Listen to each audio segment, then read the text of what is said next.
আসসালামু আলাইকুম। সবাই কেমন আছেন? আশা করি সবাই অনেক ভালো আছেন। ওকে, আজকে আমরা আলোচনা করব CLICL নিয়ে। এটা হচ্ছে চার্টার্ড লাইফ ইন্স্যুরেন্স পিএলসি। আচ্ছা, এখন ফ্যাক্ট হচ্ছে এখানে আসলে আলোচনা করার কি আছে এমন যেটা নিয়ে আসলে আমরা আলোচনা করতে বসছি।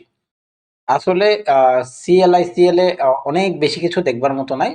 তার মধ্যে সবথেকে বড় যে পয়েন্টটা আমি মেজারমেন্ট করি বা করছি বারবারই সেটা হচ্ছে এটা যে আসলে লো পয়েন্ট ছিল আর হাই পয়েন্ট, এটার মাঝখানের যে গ্যাপ অর্থাৎ 78 এর যে লেভেলটা সে টাচ করে উপরের দিকে চলে গেছে।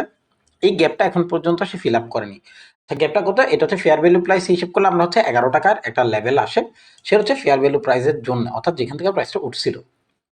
এখন ফ্যাক্টর হচ্ছে প্রাইস যেহেতু এখন পর্যন্ত আসলে না 97 কে ক্রস করছে, না আবার এদিকে 30 এর ঘরকে কখনো নিচে ক্রস করছে। তো এখন পর্যন্ত আমাদের কাছে মান্থলি বেসিসে একটা সাপোর্ট যদি বলি তাহলে এটাকে আমরা সাপোর্টই ধরবো। এই মুহূর্ত পর্যন্ত সাপোর্ট হচ্ছে এই প্রাইসটা, সেটা লাস্ট হাই কত 44, নিচে কত 27। এখন আপনি বলতে পারেন ভাই এটা তো বিশাল একটা ব্যাপার স্যাপার, যে এত বড় গ্যাপের মধ্যে আমরা আসলে কি করতে চাচ্ছি। তো ওটাকে যদি আমরা ছোট করতে যাই সেক্ষেত্রে আমরা দেখতে পাচ্ছি এখানে একটা ক্যান্ডেল আছে, যে ক্যান্ডেলটা থেকে প্রাইসটা কি করছিল উঠছিল। সেটা কত? ওটা হচ্ছে 39 টাকা 40 পয়সা থেকে শুরু করে 32 টাকা 50 পয়সা পর্যন্ত। তা আমরা এই মেজারমেন্টের জন্য আপাতত এটাকে ধরে আগাবো। আর এখানে যে লাস্ট লোটা আছে এটাকে আপাতত আমি লাস্ট লো হিসেবে মেজারমেন্ট করে উপরে নিচে সামনের দিকে আগাচ্ছি। তো চলুন আমরা উইকলি এর দিকে তাকাই। উইকলি আমাদেরকে কি বলতে চাচ্ছে বা উইকলির সাথে আমাদের কি সম্পৃক্ততা বা কি ধরনের আমরা মোটিভেশনের দিকে যাব সেটা নিয়ে একটু আলাপ আলোচনা করবো। আমরা একটু প্রিভিয়াস আসতে হচ্ছে, যেহেতু লাস্ট হাই এবং লো এইটা আমাদের এখানে আমাদের আসলে মোটিভটা কি ছিল সেটার দিকে যদি তাকাই তাহলে আমরা দেখতে পাচ্ছি প্রাইসটা এখানে আসার পরেই প্রাইসটা ড্রপ করছে। লাস্ট ড্রপ কোথায় ছিল? এইটা, যেখানে এখন পর্যন্ত প্রাইস এসে পৌঁছায়নি। লাস্ট প্রাইস ক্যান্ডেল এখানেও আসেনি।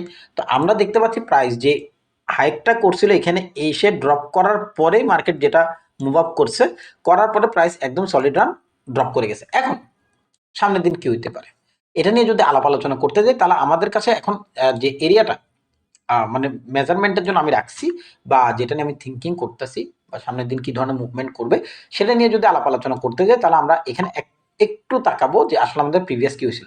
দেখেন প্রাইস এখানে একবার ড্রপ করছে, দেন হাই করছে, দেন লো করছে, দেন হাই করছে, দেন লো করছে। এই যে লো আর হাইয়ের যে গল্প,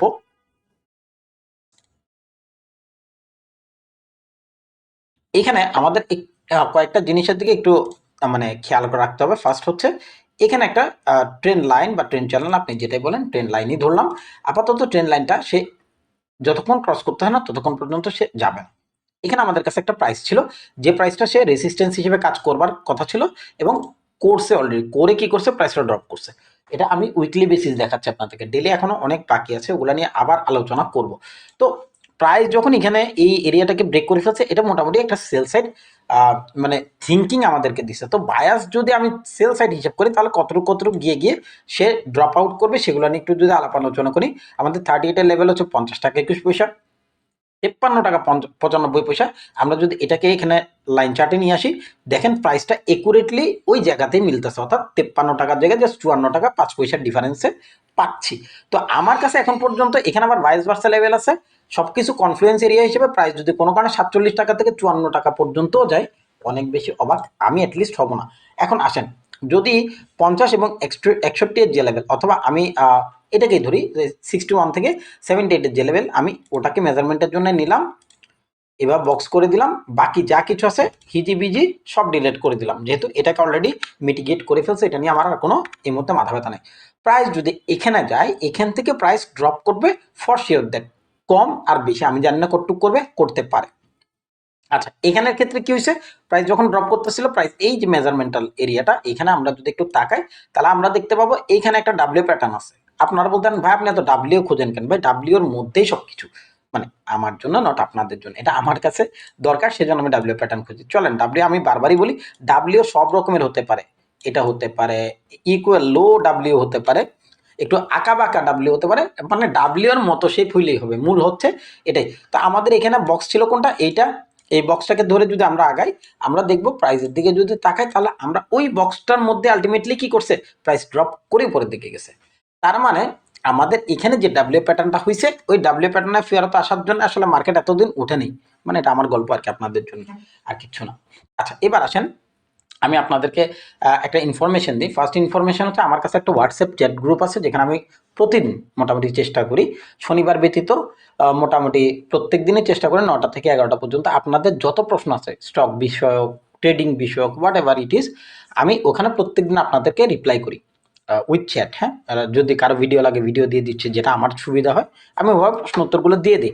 তো আপনাদের যাদের দরকার এই ধরনের সাপোর্ট, অবশ্যই আপনারা, আমি পার্সোনালি বলবো আপনারা ওইখানে জয়েন করেন, আপনাদের অনেক কিছু শেখার আছে। আমি বলছি না আমি অনেক ভালো শিখি, বাট মোটামুটি যেটুকু পারি ওটুকু দিয়ে দিই। তো এটার লিঙ্ক আপনারা যাদের লাগবে এখান থেকে পেয়ে যাবেন আমার কমেন্টস বক্সে, ফার্স্ট যে কমেন্টস থাকবে সেখানে। আচ্ছা আসেন, পরেরটা আমি আপডেট দিয়ে দেবো একটা। এখন ফ্যাক্টর হচ্ছে প্রাইস, যেহেতু আমরা এখানে উইকলি পেয়ে গেছি, আমরা এবার যাবো ডেইলিতে। ডেইলি আমাদেরকে কি বলতেছে বা আমাদের রান টাইমে কোনো বাই করার পসিবিলিটিস ক্রিয়েট হচ্ছে কিনা সেদিকে একটু তাকাবো। দেখেন প্রাইসটার দিকে যদি তাকাই তাহলে আমরা দেখতে পাচ্ছি এখানে একটা ডাব্লিউ প্যাটার্ন অলরেডি ক্রিয়েট হয়েছে। হ্যাঁ, তো আমরা এটাকে ধরবো, টেনে নেব, লাস্ট যে এরিয়াটা ক্রিয়েট হয়েছে ওটার বাই এবং সেল এরিয়াকে আমরা লাস্ট লো এবং লাস্ট হাই রানিং যেটা চলছে সেটা। আচ্ছা, এটা আসলে ছিল এইখানে, যখন এটা ব্রেক করে ফেলছে খুব খেয়াল করি, দেখেন প্রাইসটা কিন্তু ব্রেক করে দেন রিট্রেসমেন্ট করছে। তো যখন এখানে ছিল আপনি দেখেন সে মোটামুটি 50%-এর কাছাকাছি আসছে। এটা 38, আমি 38-এ কখনোই ট্রেড করি না, আমি চেষ্টা করি 50-61-এর লেভেলগুলোকে ট্রেড করার জন্য। তো এখন পর্যন্ত আসলে এসে পৌঁছায়নি। তো আমরা এটাকে এখন যেহেতু একটা হাই করে ফেলছে, ওটুক পর্যন্ত ট্রাই করি যে সে আবার রিট্রেস ব্যাক করে কিনা। এটাই বক্সের মধ্যে আসার দরকার ছিল, সে বক্সে ঢুকছে, ঢুকে সে উপরের দিকে চলে গেছে। তো এখন পর্যন্ত আমাদের একটা থিঙ্কিং থাকবে 50 এর নিচে, অর্থাৎ 50 এর নিচে 61, 78 এর যে লেভেলগুলো আছে ওগুলোকে আমরা আসলে টার্গেট, এইটা করতে পারি, এটা করতে পারি, এটা করতে পারি, হোয়াট এভার আপনার যেটা যেটা লাগবে, যেটা আপনার পছন্দসই, এটা একটা হতে পারে, এটা একটা হতে পারে, এইখানে একটা হতে পারে। যে তিনটা লেভেল আমরা দেখাচ্ছি 44, 42, 41, এই তিনোটা লেভেলের যেটা আপনার পছন্দ, আপনি যেখান থেকে ট্রেড করে শান্তি পাবেন, আপনার মনে হবে যে ভাই এখান থেকে ট্রেড করলে এসএল নিলে আমার কম হবে, সেই এরিয়াগুলোকে আপনি বেছে ট্রেড করতে পারেন। এবং আমাদের, আমি ফর মোটামুটি কিছুটা হলেও কম বেশি শিওর যে প্রাইস এখানে যাওয়ার পরে সে কি করবে, সেল সাইড আসবে। এবং এর আগে আমাদেরকে একটা সেল কম বেশি করাবে, সেটা হচ্ছে 49 টাকা বা 50 টাকার যে লেভেলটা কাটায় কাটায়, সে লেভেলটা আমাদেরকে কম বেশি সেল করাবে। হ্যাঁ, 50 টাকা, 50 টাকা 50 পয়সা যে লেভেলগুলো আছে ওখান থেকে কম বেশি রিট্রেস করে আবার উপরের দিকে যাবে। এখন আপনার কাজ হচ্ছে প্রাইস যদি ড্রপ করে বাই করতে পারেন, ইচ্ছা আপনার, সম্পূর্ণ আপনার ব্যাপার। আমি কিন্তু এখানে কোনো ধরনের আপনাকে কি দিচ্ছি না, ইন্ধন দিচ্ছি না যে বাই করেন, বাট এখান থেকে করলে আপনারা হয়তো কম বেশি প্রফিট করতে পারেন। এবং এটুকু আমাদের এখন পর্যন্ত এরিয়া আছে, এটা ভেঙে চলে গেলে হিসাব আলাদা। যতক্ষণ ভাঙতেছেন আপনি এখন বলতে পারেন ভাই আপনি তো বলছিলেন এখানে আসলে নেমে যাবে, পড়ে যেতে পারে। ভাই আমার কথায় মার্কেট চলে না, মার্কেটের টাকাও এটার পেছনে কোটি টাকা লাগায় না, তা আমার দ্বারা এটা পসিবল না যে এটা মার্কেটকে ভেঙে পড়ে নিয়ে যাবো। সো যার টাকা আছে ওরা এটা ঠেলে উপরের দিকে নিয়ে যাবে, যারা এতদিন পর্যন্ত এটাকে ঠেলে নিছে। আমি আজকে পর্যন্ত এটা একটা ট্রেডও করিনি। তো এটা আপনাদের জন্য দরকার হলে অবশ্যই আপনারা দেখতে পারেন। আমি বলবো অবশ্যই আপনাদের জন্য ভালো একটা অপরচুনিটি ক্রিয়েট হতে যাচ্ছে। হ্যাঁ, সো সবাই ভালো থাকবেন, সুস্থ থাকবেন, পরবর্তী ভিডিও আসা পর্যন্ত ধন্যবাদ।